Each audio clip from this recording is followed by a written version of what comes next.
નમસ્કાર. સજાગ કચ્છમાં આપનું સ્વાગત છે. આપણે ગઈકાલે જ વાત કરી હતી મિલ્ક ડેની, ફાટેલા દૂધની. લોકોને પસંદ આવ્યું કે આવું કંઈક જૂનું જૂનું લઈ આવતા જાઓ. એટલે આજે પાછી એક નવી વાત આવી છે.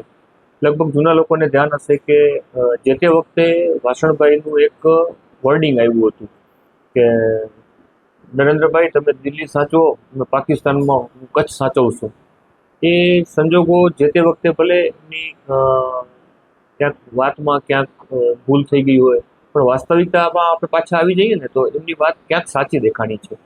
આજે ગાંધીધામ મહાનગરપાલિકા બની ચૂક્યું છે, પણ આજે રેવન્યુ રાય વાત કરીએ છીએ તો એ ગુજરાતમાં છે જ નહીં. ગુજરાતનું એસ્ટાબ્લિશમેન્ટ 1960માં થયેલું હતું, અને એ 1960માં એસ્ટાબ્લિશમેન્ટ પહેલાં આપણે ભારત દેશમાં ગુજરાત અને મહારાષ્ટ્ર બંને ભેગા હતા. એટલે મહારાષ્ટ્ર અને ગુજરાત બંને સાથે મળીને થતું હતું. ત્યાં ધારાસભ્યો અને સાંસદો ચૂંટાતા હતા. 1960 પછીની વાત કરીએ છીએ તો ગુજરાતનું ગઠન થયું, અલગ જિલ્લાઓ બન્યા, તાલુકાઓ બન્યા, ઘણી બધી વસ્તુઓ એવી બની. પણ ગાંધીધામ અને આદિપુર અને કંડલા એ એમનું એમ જ રહ્યું છે. આ લગભગ કોઈને ધ્યાન નહીં હોય. અત્યારે જ્યારે છાસવારે અધિકારીઓ હતા જે તે વખતે, એ લોકો કંઈક કહેતા હતા કે આમનું કંઈક કરવું પડશે. હવે જે કંઈક કરવું પડશે એવા નાયબ કલેક્ટર કયો એ બધા બદલી ગયા છે, અને હમણાં નવું એડિશન આવી ગયું છે. આજે કમિશનરની વાત કરીએ, મ્યુનિસિપલ કમિશનર છે, એ પણ બદલી ગયા. વિકાસની જ્યાં કને ઝંખના હતી ગાંધીધામ વાસીઓને, હવે એ ઝંખના પૂરી કઈ રીતે થશે એ તો ખબર નથી, પણ એ અત્યારે અધિકારી બદલી ચૂકેલા છે. બીજી તરફ વાત કરીએ છીએ કે સામાન્ય વહીવટ વિભાગ દ્વારા, ગુજરાત સરકાર દ્વારા બદલીઓનો દોર થતો હોય છે. કારણ કે વેકેશનના ગાળામાં અધિકારીઓના બાળકો ક્યાંક યોગ્ય જગ્યાએ એડમિશન લઈ શકતા હોય, એટલે સ્વાભાવિક છે કે બદલીઓનો દોર ચાલુ થતો હોય છે વેકેશનના સમય દરમિયાન. પરંતુ એમાં પણ ક્યાંક અસંતોષ દેખાઈ રહ્યો છે કે કોઈ પણ અધિકારીની નિમણૂક 3 વર્ષ માટે કરવામાં આવતી હોય છે, પણ સડનલી 1 વર્ષ કે 1.5 વર્ષની અંદર જો બદલી કરવામાં આવતી હોય તો જે તે વખતે જે આયોજનો કરેલા હોય પ્રજાલક્ષી, એનું શું કરવાનું? અને કેરી ફોરવર્ડ અધિકારી આવશે, થોડુંક ડિલે થશે, 6 મહિના 12 મહિના નીકળી જશે, પણ એ 6 મહિના 12 મહિનાની અંદર જ જો પાછું બદલી થઈ જાય તો પ્રજાતંત્રના કે સરકારી વહીવટના કામો કેવી રીતે થશે? એ એક યક્ષ પ્રશ્ન છે. એનું ઉદાહરણ જોઈએ તો ગાંધીધામ મહાનગરપાલિકા છે.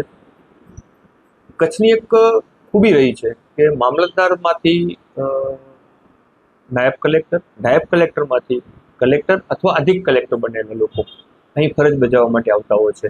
હમણાં વાત કરીએ તો રનિંગની અંદર આરએસી તરીકે દીપેશ ચૌહાણ, જે મામલતદારમાંથી પ્રમોશન લઈ નાયબ કલેક્ટર ભુજ પણ રહી ચૂકેલા છે, અને અત્યારે આરએસી તરીકે છે, અને એમનું પણ ટ્રાન્સફર થઈ ગયું છે.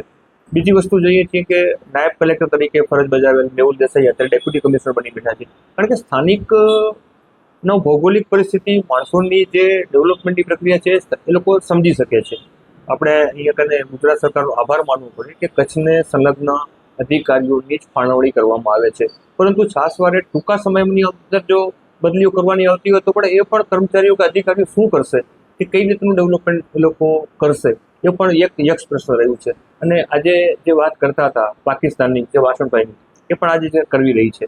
આજે ક્યાંય ગાંધીધામ સંલગ્ન કે કંડલા સંલગ્ન જે જમીનો છે એ જમીનોનું જળમાથા વગરનું છે.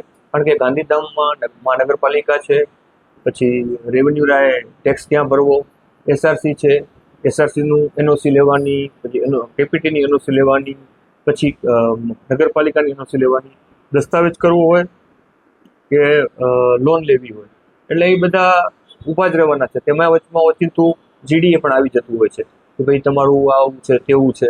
એટલે અત્યારે તો યક્ષ પ્રશ્ન એ છે કે આ ભારત દેશમાં આવેલું ગાંધીધામ એ ગુજરાતમાં છે, એ બાબતે કોઈને ધ્યાન છે? પણ જ્યારે ગઈકાલે ફાટેલા દૂધની વાત કરી હતી ને ત્યારે વાત આવી હતી કંઈક આવું હોવું જોઈએ. એટલે આજે એક જ પ્રશ્ન મૂકવો છે કે સરકારી કર્મચારી અધિકારીઓની બદલીઓ થતી હોય છે તો એની 3 વર્ષની સમય મર્યાદા શા માટે નક્કી કરવામાં આવતી નથી હતી, અને એ મર્યાદાની અંદર એમને શા માટે દૂર કરીને એને ટ્રાન્સફર કરવામાં આવે છે? તો આ બધી વસ્તુમાં સ્થાનિકે જ લોકો ભલે કહેતા હોય કે અમે રજૂઆત કરશું કે ટ્રાન્સફર ના થાય, પણ સ્થાનિકનું રાજકારણ જ એવું છે કે હવે શું સમજી શકીએ, રાજકારણીઓને શું કહેવું એ કંઈ મગજમાં બેસતું નથી. કારણ કે ભૂતકાળમાં 1-2 એવા બનાવો બનેલા હતા કે જ્યારે અધિકારીની બદલી થઈ હતી તો એ વખતે તો ભાઈ અહીંયાથી ચાલ્યા ગયા, પણ લોકોની માંગણી હતી પણ લોકોની લાગણીને લઈને એક અધિકારી પાછા કચ્છમાં પણ આવ્યા, પણ જે તે વખતે જે તે સમયે જ્યાં કને ફરજ બજાવેલી હતી ત્યાંનું રાજકારણ એટલું ઊંચું રહ્યું કે એ ભાઈને 3 મહિનાની અંદર જ પાછા લઈ ગયા, પરત જે જગ્યાએ હતા ત્યાં લઈ ગયા. હવે આ વસ્તુ વિચારીએ ને ત્યારે એમ થાય કે કચ્છના રાજકારણને ક્યાંક નેવે મૂકવામાં આવી રહ્યું છે, અથવા તો કચ્છના રાજકારણીઓ આ બાબતે સક્રિય નથી. એ પ્રશ્ન કરવો જ રહ્યો. સાંસદ હોતો ભલે અને ધારાસભ્યો હતો ભલે, આ બાબતે બોલવું પડશે, કહેવું પડશે, વિચારવું પણ પડશે કે સ્થાનિક લોકો આજે ભાજપને આગળ લઈ અને ચૂંટણીમાં જીતાડે છે, તો જીત્યા પછી લોકોની પણ આશા અપેક્ષાઓ ક્યાંક રહેલી હોતી હોય છે. આજે આ પાકિસ્તાનવાળી વાસણભાઈવાળી વાત લગભગ કોઈને ધ્યાન નહીં હોય, પણ આ બધી જૂના લોકોને વસ્તુ ધ્યાન હશે કે તમે પાકિસ્તાનવાળું કચ્છ અમે સાચવશું, એ સ્લીપ ઓફ ટંગ કહી શકાય છે, તો ભૂલથી બોલાઈ ગયું હતું. પણ અત્યારે વાસ્તવિકતામાં એ વસ્તુ છે કે એ કંડલા અને ગાંધીધામ એ ગુજરાતમાં કયા જગ્યાએ આવેલું છે ને એ હજી સુધી નકશામાં નથી, રેવન્યુ રાય નથી. હવે એ બાબતે કોણ આગળ આવશે ને એ ખબર નથી, પણ સમય છે આ જૂની વાતો કરવાનું, પણ કરતા રહેશું. ગઈકાલે જેમ પાટેલા દૂધની વાત કરી એ રીતે જ આજે રેવન્યુ રાય પાકિસ્તાનમાં છે કે ઇન્ડિયામાં છે કે ગુજરાતમાં છે એ નક્કી કરવાનું કામ તો સરકારનું જ છે. આપણે તો કંઈ કરી નથી. હા, પણ ધ્યાન દોરવાનું કામ અમારું રહેલું હશે. અત્યારે બસ આટલું જ. ફરીથી મળશું. નમસ્કાર.